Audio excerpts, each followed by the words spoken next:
Hi, mining community. Welcome back to another episode of the Dig Deep the Mining podcast.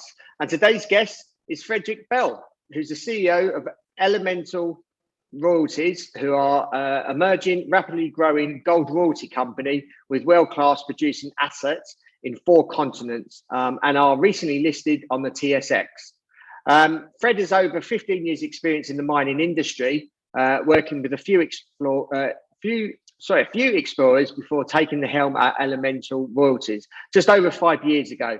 And he's going to take us through his journey and what Elemental Royalties have achieved to date.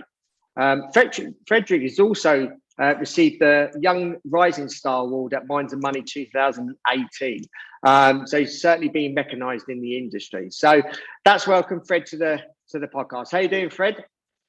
Good, thank you, Robin. And when you say I got that Young Rising Star Award in 2018, it suddenly makes me start to feel a little bit older. Well, it was 3 years ago, and obviously a lot of things have happened in those 3 years. So that's obviously an achievement that you received. So you've obviously been doing some good things in the industry. So let's start with how your career has developed from way back when you graduated. And I noticed that you actually graduated in history. So it'd be interesting to see.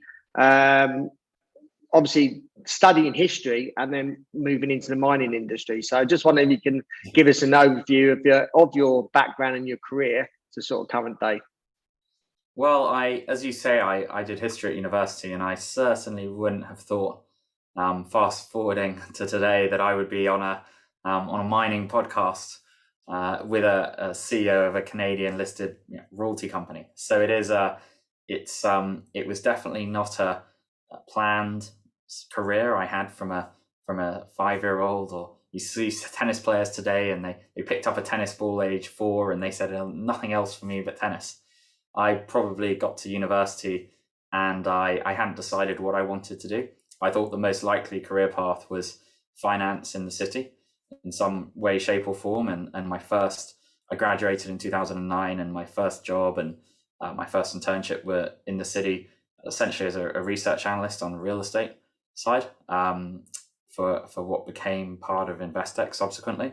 And I had, in my time at university, worked with some junior exploration companies listed in London on AIM. And that was purely by chance. It was a way to get experience sort of at the pointy end of the stick, small listed companies. And I thought it was a really interesting experience you don't often get access to. So I fell into mining completely by accident. And it was through that work I had done for probably 3 or 4 years, all the while I was at university. It was through that I got my first real proper full-time job in Australia with what was then a uranium exploration company in 2010. And I moved out to Melbourne 2 weeks notice, I believe. So I arrived, and I didn't have a flat, I didn't have accommodation, I didn't have anything sorted.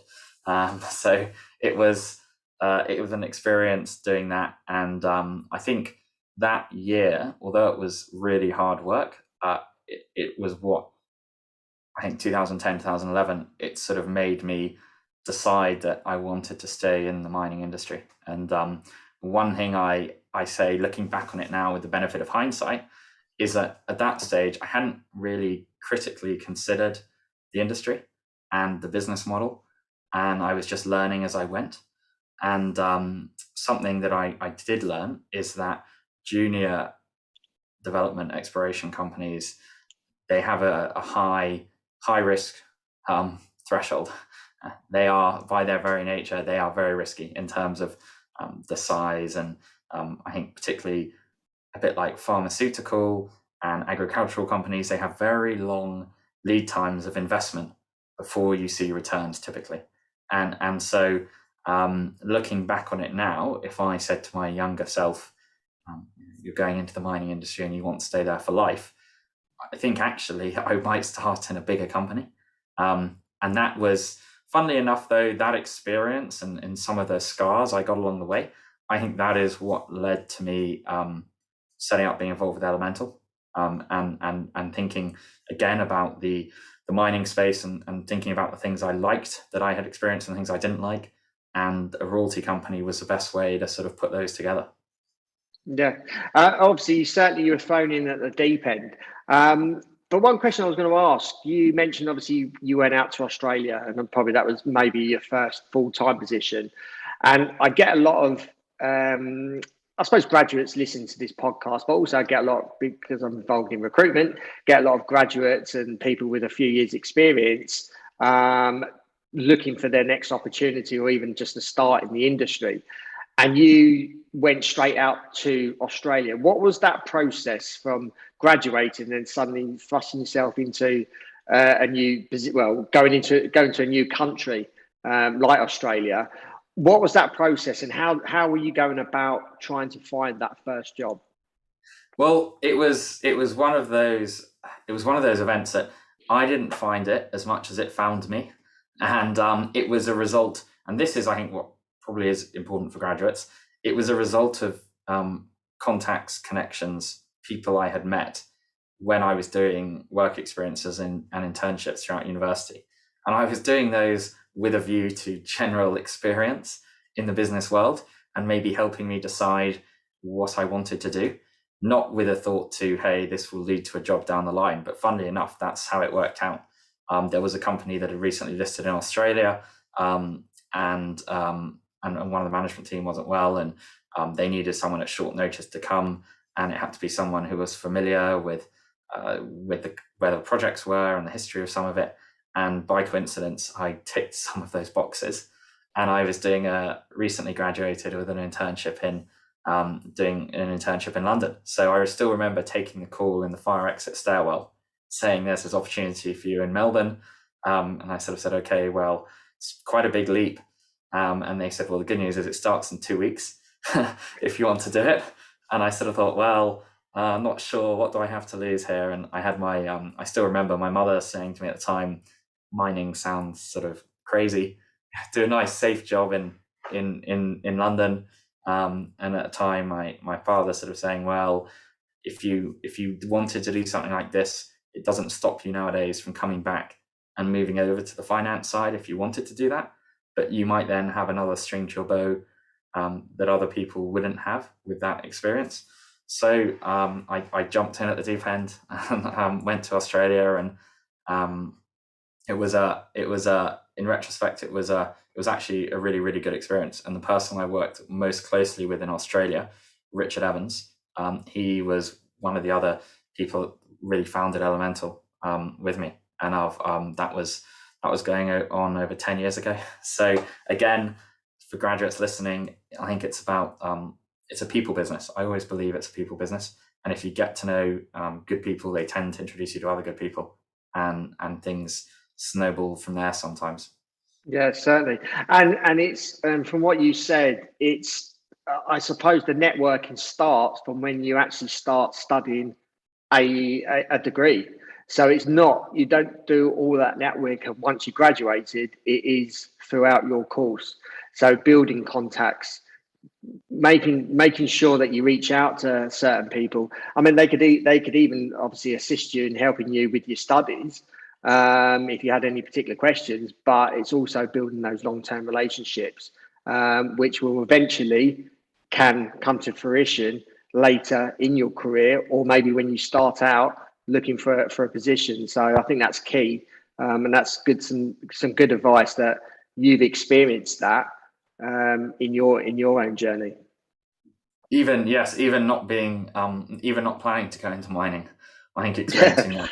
But one thing I would add as well is being involved with a group, young mining professionals in London, and the aim is, I think, really to help young mining professionals get into the industry and help people who are, I think the aim is sort of under 40, network, build out their connections and develop. And I think that is something that is, if I was going back in time again and I thought I was going to go into mining, I think those kinds of events are ideal, because it gives you an opportunity to meet people from a whole really broad sector of the industry.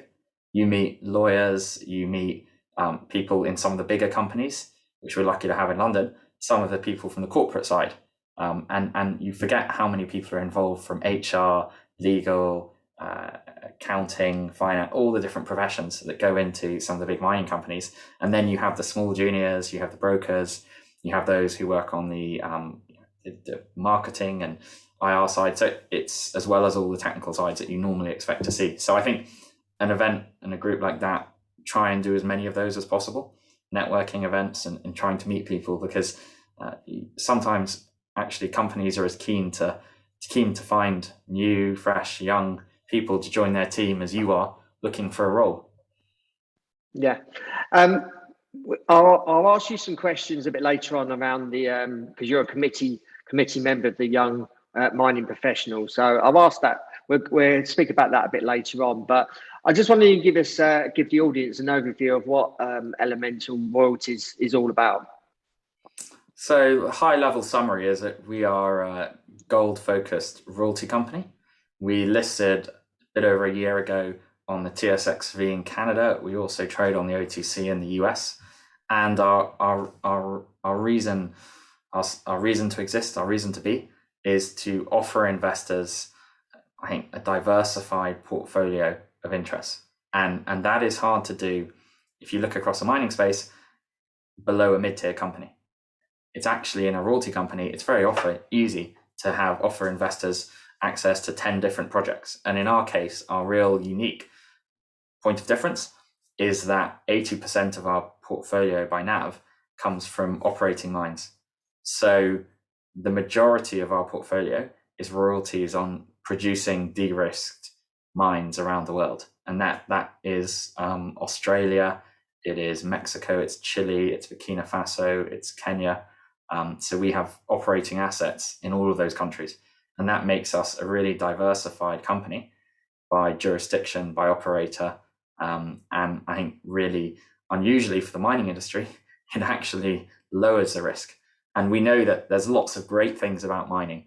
There's such wonderful exploration upside and optionality and the power of discovery to really add value. And one of the risks normally is quite concentrated asset risk or concentrated company risk. And sometimes the big major $5 billion, $10 billion mining companies can sidestep that. And the great benefit we have is that we can do that as a $100 million royalty company really from the outset. And so I think that's our sort of background and intro into Elemental. Yeah, I wondered if you can give our audience, I suppose, a highlight of a couple of the operations that you're involved in.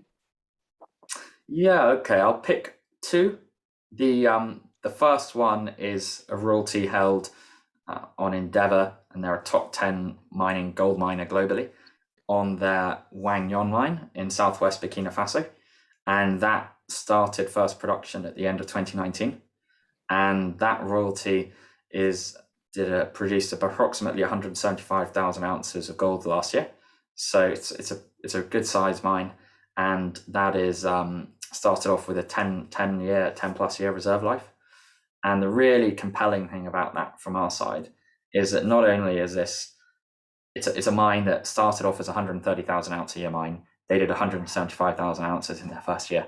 So they really operated it very well, very successfully transitioned into production. But as well as that, you have this huge exploration package over 1,000 square kilometers around the mine, and our royalty covers it all. And the best way I can describe that to investors or listeners who don't know the royalty model is it's a bit like having an artist having a royalty on their song. And every time it plays on the radio, you get $1. And for us, every time they produce an ounce of gold, we get, in this case, 1% of the gross revenue. So if they sell that gold for $100, they give us $1 every time. And so the key, you might have picked up already, is the longer they mine there, the more ounces they discover, the more they produce, the more revenue we get. But we never have to pay for it again. And we don't have to manage the mine. We don't have to reinvest in the plant, machinery. We don't have to explore every year. We don't have to rehabilitate nowadays, which is a very large part, rehabilitate the environment and the community. So that's a really key asset for us, and one that we think will be a long life cornerstone royalty for the company. And the second asset is one that actually, it's Australia's newest gold mine, and it's Capricorn Metals Karlawinda. gold project. Again, a very new mine, just came into production, had first gold pour at the 30th of June this year. So its first quarter of production has just gone by.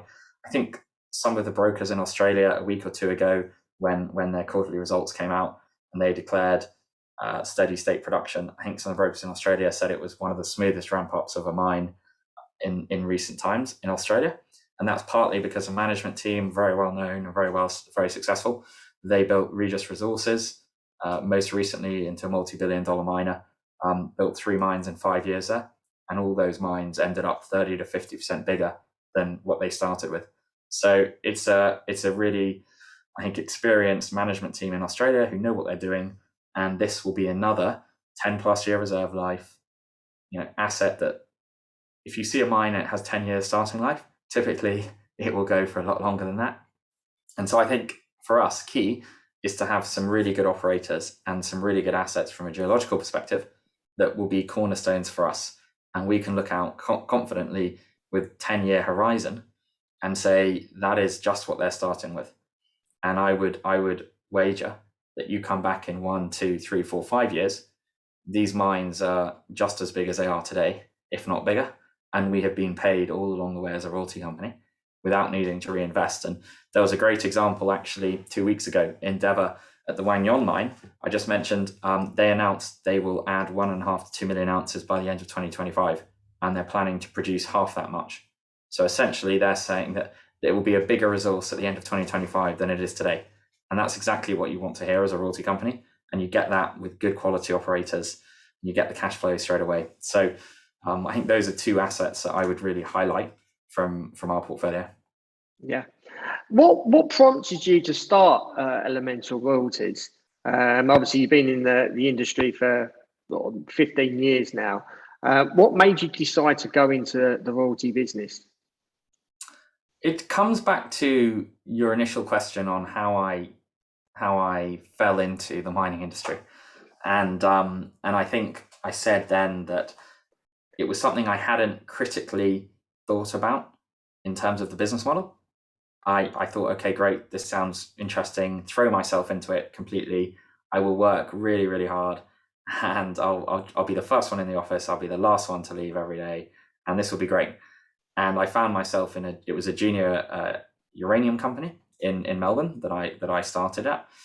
Main asset would have been a satellite for Paladin's Kailakira mine in Malawi, and so it was uranium exposure. And anyway, for those with a long memory, 2011 Fukushima happened, and uranium fell off a cliff, and we were sitting there, and I think starting to think, what is the timeline going to be on this project, and if what are the chances that financing is going to be available and it's going to be a good return? And so I saw close up firsthand some of the risks, some of the perils from the junior mining space, and Elemental, setting up a royalty company, everything about Elemental, I think it encapsulated perfectly all the things that are best about the mining industry. And it quite neatly allowed us to sidestep some of the risks that I experienced first up in a junior company. And I always remember that for the amount of money, there was a disproportionate amount of sort of bureaucracy, admin, overheads. When you're a listed company, it's unavoidable. Whether it's quarterly accounting, prospectuses, financing, lawyers, auditors, the whole thing, it costs money and it takes up X amount of time. And if you're raising 100 million a year, that's no problem. If you're raising 10 million a year, it's a significant cost. But in a bad market in mining, as we went into in 2011 for uranium, if you're raising 2 or 3 million a year, that is a serious amount of your budget and management's time and bandwidth. And so coming into the years after that, 2012, 2013, I think 2014 was probably almost an nadir for junior exploration companies. And I saw companies who had had a technical success on paper and discovered a really good project and a resource. But in 2014, some of their market caps came off 80, 90%. And I was looking and going, wow, if that's what a success looks like, this is slightly worrying. I'm in my mid-20s and I'm thinking this is not the risk profile I really want at this stage in my career. And I don't have the money and I don't have the credibility and the track record to come along and finance these projects when no one else can. And I thought, well, maybe a sensible path for me is either go and work for a bigger company and bide my time in the mining space, or if I set something up again, I want to do it and I want to try and avoid as many of these pitfalls I've seen as possible. And Elemental was a private company, so we sidestepped listing. We didn't want to be a $2 million listed company spending all our time on admin. So we were private. We had our first royalty was a cash flowing royalty. So we had revenue from day one, and we had 18 investors, including ourselves. And most of them were people in the mining industry. And Richard and Peter, who started Elemental with, it was a lot of their contacts from ex-Western mining days in Australia. So we had the opposite of everything I experienced. Instead of having 500 junior investors, some of whom don't understand mining, we had a really core small group of people who had been successful, who understood it, knew the risks they were taking, and were happy to put it into a private royalty company. Instead of having no revenue and being dependent on the market, we had cash flow, and we had a measure of independence from the market. And then in terms of timeline, I think it was great because we got immediate exposure to commodities, immediate exposure to price movement and participation in that. So we were able to do that with a very small team from the beginning. And that's what really attracted me to Elemental, is the ability, I think, to get revenue early on in the mining industry, which you just can't normally do. And as soon as you get revenue early on in the mining industry, it transforms your business outlook and potential, because you can invest through cycles. And everyone knows that in the terrible years, you want to have money and be able to invest it. The problem is no one knows when those terrible years are coming. And typically it hits everyone at the same time. And so no one ever has the money to invest, even though on paper, everyone looks at it and goes, this is a great time to invest. And as a royalty company, that is famously what royalty companies with revenue are able to do. Yeah. We don't operate any assets. So even if commodity prices come off 20%, our revenue drops by 20%. The big royalty companies have 80% margins.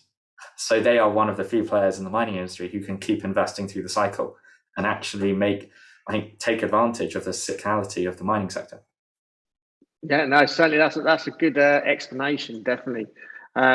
So what are the key challenges that you faced in obviously starting up a royalty company? Obviously, you've mentioned reasons for going into the royalty model, but what were the key challenges in actually starting up the business?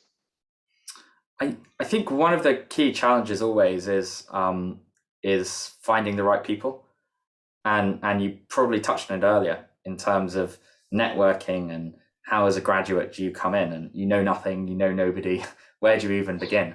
You sort of lost.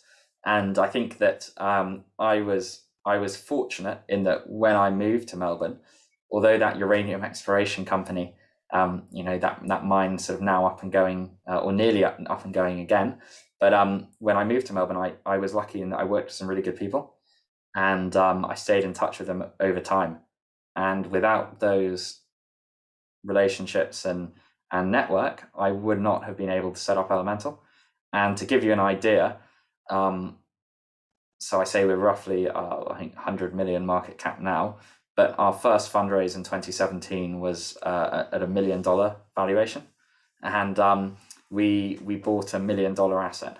And we actually, we had to syndicate that royalty acquisition with a mining private equity fund, because the royalty we were buying was roughly $2 million, and we couldn't raise $2 million.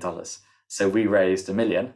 We gave the other half, did all the work, gave the other half to someone else who could at least help us close a deal, and we could get up and running. So I think getting up to scale was difficult. And I think in the mining space, there isn't a big venture capital scene. And you look at tech, there's huge companies. You can be multi-billion-dollar private companies in tech very easily.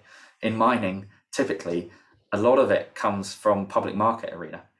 And that's why you have 1,500 junior listed companies, because it's hard to raise the money privately. So that was a real challenge. And I think in the royalty space, I often say that you're not a proper royalty company until you've got 2 or 3 royalties, and ideally 2 or 3 paying royalties with diversified revenue, because that's one of the great benefits: diversification, lower risk profile. And so at the beginning, I'm going around pitching it, and I'm saying we're not a royalty company yet, but we're going to be one. And that was really hard because I'm pitching it to people who I think are naturally skeptical of fresh-faced, probably 30-year-old at the time, telling them that he's going to set up a royalty company and then in a few years listed and sort of etc. So I think that was the hardest part, getting off the ground. And I always look back on it, whatever the challenges are today, if the market's bad, or if there's problems at a specific asset, or go through the range of things that happen in mining. Whatever happens, I always look back and go, it's not as hard as it was when we started. And I was chief accountant, photocopier, business development lead, and I sort of had to do everything. So it's an awful lot easier today. Yeah, no, and I can imagine it is, and it just showed you your vision when you were pitching, obviously without any royalties. But it's your vision and I suppose your determination from what you just said to get from where you were then to where you are now. Yes, and it's again, I think relationships are key, because a lot of it was people like Richard and Peter at the beginning vouching for me and vouching for me to people they knew. And so if you almost get that tick of approval, we know Fred, we like Fred, and we think this is a good idea, and we're putting our own money in as well, then it's an awful lot easier to get people in. But if I hadn't had people who had the network and connections with me in Elemental at the beginning, it would never have got off the ground. And I think there's lots of other reasons it might not have got off the ground at the beginning, but it was I think that first fundraise or two, those were the hardest. And you look at it today, and there's always things I'd like to do better, and I think we can always improve on, but it will always still be very different to what it was when we started in 2017. I think we had $400,000 of revenue, and I think we'll have sort of guided to have 7-8 million this year and 10 million plus next year if we do nothing else. So it's come a long way in a couple of years from where we started. Yeah. What characteristics does a company like Elemental offer to investors? The key one is it's diversified revenue from the outset. So you look across your investment choices in the mining space, and you have your junior explorers, very high risk profile. That can be a 0, can be 100. You have your more advanced explorers, development companies, and maybe there's a 3 to 5 year horizon for them developing, permitting, building a mine. And then you have your larger mid-tier miners and multi-billion-dollar companies typically, and your majors, 10 billion, 20 billion plus. And I think what Elemental offers is we have the same downside risk profile as a multi-billion-dollar mid-tier miner, but we have the growth potential of a junior explorer. And the reason I say that is because we have been able to double revenue year on year since we've grown. That is a fact. We pay nothing else every ounce that is discovered across our assets now. And as we build out the portfolio, we get more and more optionality. We get at no cost to ourselves. And at the same time, we get as diversified revenue as companies that are 10 times, 20 times, 30 times our size. So if you want to get exposure to mining through a company and you're looking at how do I do it where it's not all in Ecuador, where it's not all in one mine in Canada or Australia, you look for a mid-tier miner and you go, okay, they have 2 or 3 producing assets. So even if something goes wrong at one, we won't necessarily lose everything. And we offer that straight away from the outset. But we can grow a lot faster than a company that is 1 billion, 10 billion, 20 billion typically can. It's easier, and I think we've demonstrated that. So that is our unique pitch. And I think in the royalty space, the holy grail for companies is good quality assets, number one, but number two, cash flowing assets. Everyone likes to have revenue in the door. It makes you sleep easier at night, and you can then reinvest that. And so for us to have a portfolio that is 80% by NAV over producing assets, that is only matched by, I think, the big 3, the major royalty companies in the space. And so that's a big differentiator. We could very easily be 40 exploration royalties, but we specifically didn't do that. And we specifically avoided that because we said we want to offer a different profile to investors. We know we can get exposure to exploration royalties anytime.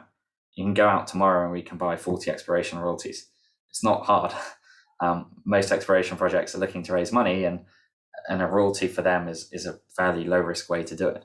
But it's much harder to get producing royalties today and then be able to use that revenue to go out and build out the pipeline. And that's the way we've done it. And it's required some discipline and some patience.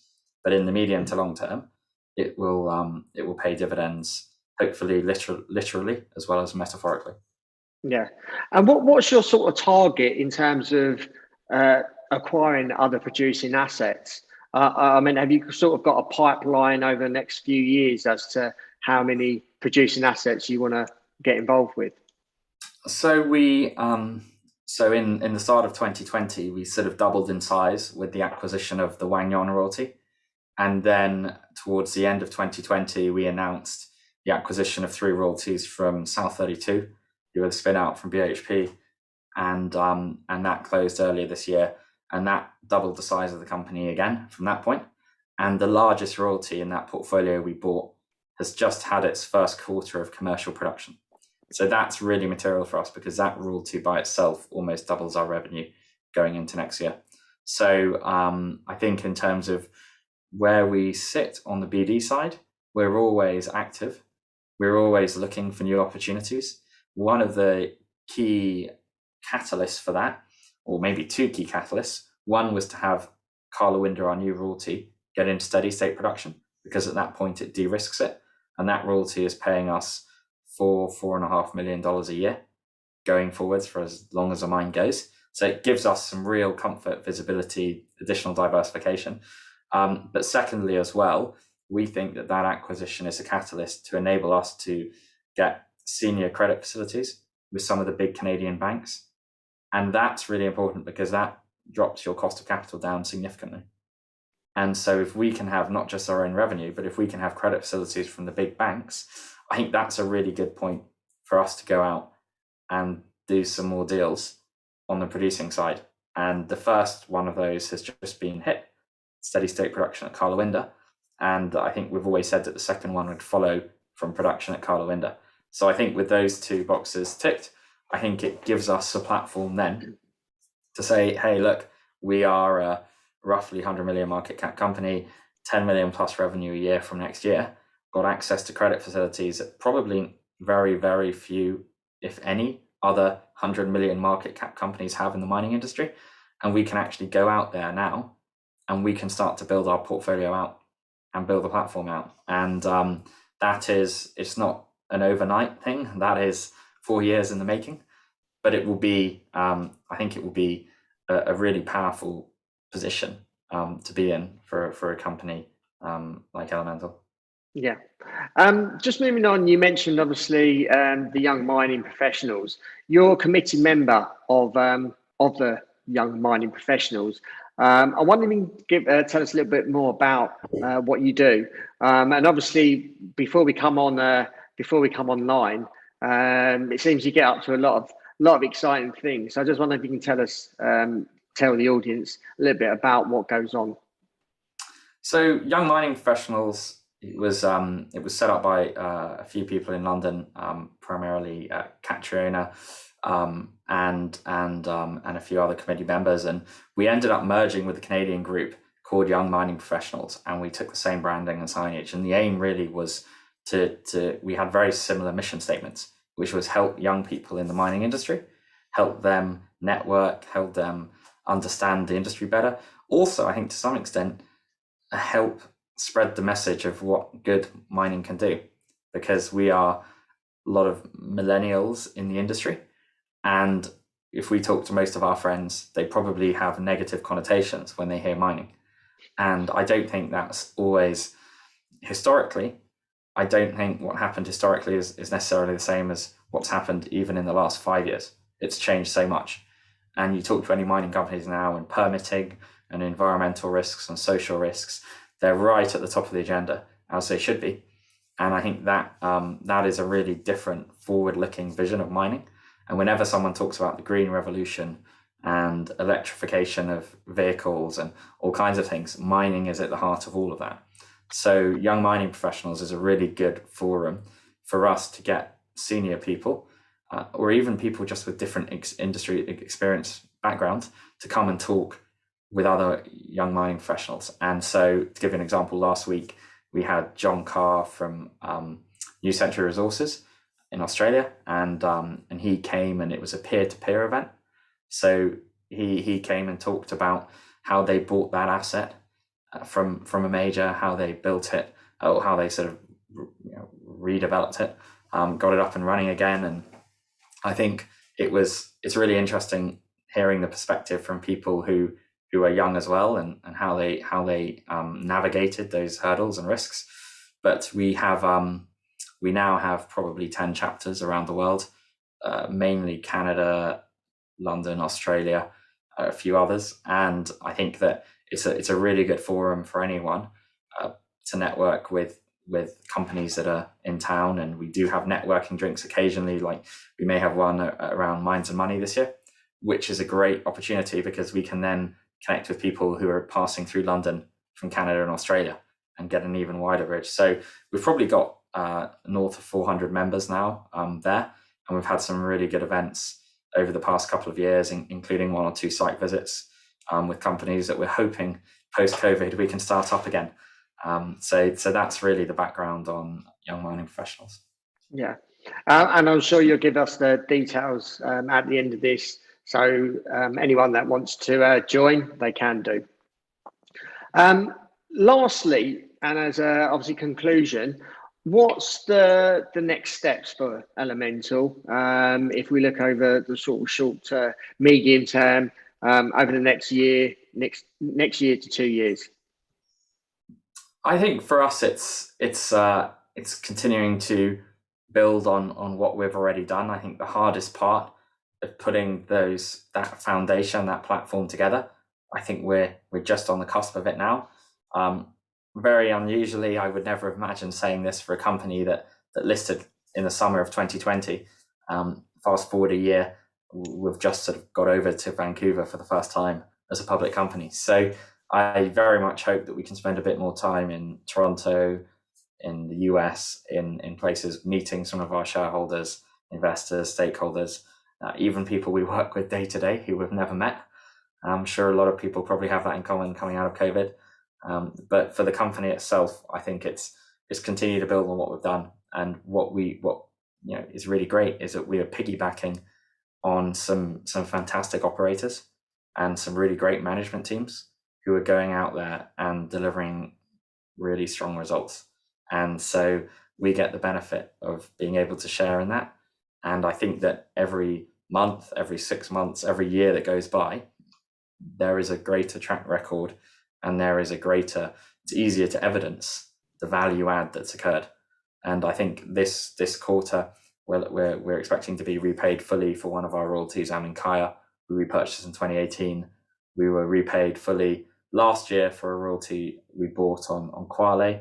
So as time goes by, we can demonstrate some of these things, and we can show that these are really good acquisitions, add a lot of value.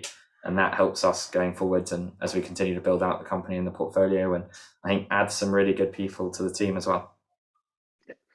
Fred, really appreciate your time. That's a great story and a great journey that you've been on, and obviously wish you all the success in the future.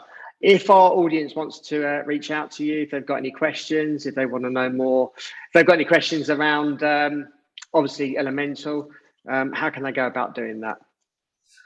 Best way is always our website, elementalroyalties.com, and I think contact details are always on there. And feel free to shoot across an email or call the office, and we can get back to you. Yeah. And are you on any social media platforms at all?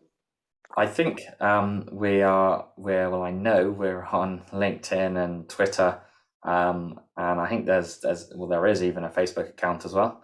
So yes, I think we should be pretty easy to get hold of. Yeah, no worries. Well, if our audience wants to reach out to you, I really encourage you to reach out to Fred. Like I said, I really appreciate your time. sharing your journey. And those that are listening, hopefully you got some inspiration from what Fred's gone through in his journey. Hope you picked up some good points, and even some more experienced mining professionals that have been listening. Hope you got some points and some ideas from obviously what Fred has gone through. So really appreciate your time for listening. Appreciate you if you can share and like this episode, pass it on to friends, family, anyone that's interested or maybe not even interested in mining, because obviously there's investment opportunities as well. So appreciate your time again for listening. Until next time, happy mining.